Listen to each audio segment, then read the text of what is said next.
Production of gel tu dia akan terganggu sikit lah. So bila gel tu kurang, ya betul dia boleh bergeser dan menyebabkan kerosakan-kerosakan yang teruk dekat sendi tu sendiri. Gel injection. Ramai orang dia ingat bila datang tanya doktor lah, doktor saya sakit lutut, kalau inject gel okey tak? Gel bukan masalah untuk semua benda berkaitan dengan sakit lutut. Itu nombor satu. Dia membantulah, tapi dia bukanlah confirm baik tak. First you need to know apa fungsi gel.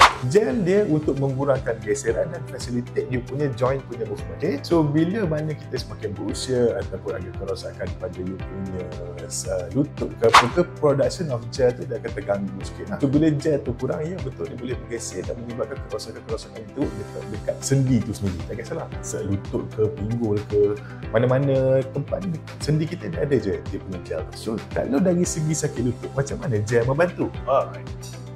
Lutut. So gel biasanya dia akan duduk di antara sendi ni lah, dekat ruang ni. Okay, so sini sepatutnya ada gel. Ingat gel tak banyak.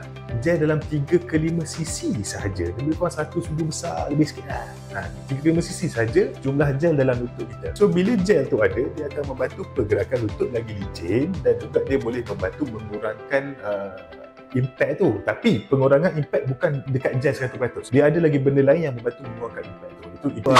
Bila kita masukkan gel, pergerakan jadi lagi licin. Betul? Sebab apa? Ada gel dekat sini lah yang melicinkan dia. Tapi pernah tak dengar, doktor, mak saya sakit lutut, dah inject gel lah, tapi kenapa tak jalan? Kenapa masih lagi sakit?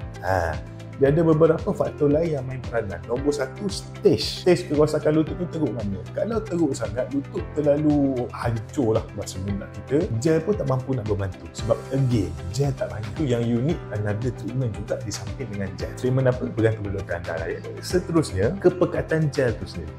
Kita tahu gel lutut kita, dia punya unit untuk ukur kepekatan dia adalah Dalton. 7 ke 10 juta Dalton. So let's say lah you inject less than 7 million Dalton, dia tak sama macam yang original one lah. So dia punya keberkesanan tu, dia rasa lah lega, tapi tak tahu tak mana lah.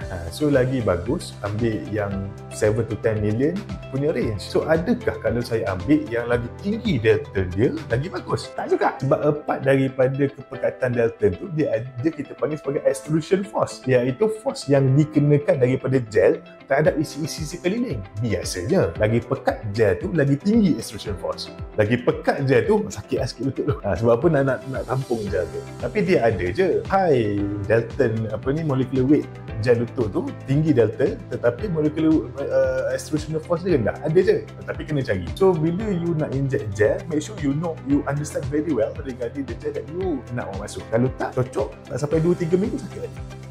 So sayang duit. Antara gel yang kita guna dekat klinik kita lah, kita guna yang 10 million Dalton punya gel lutut. So kalau ikut that normal range pun dah memang dah capai dah.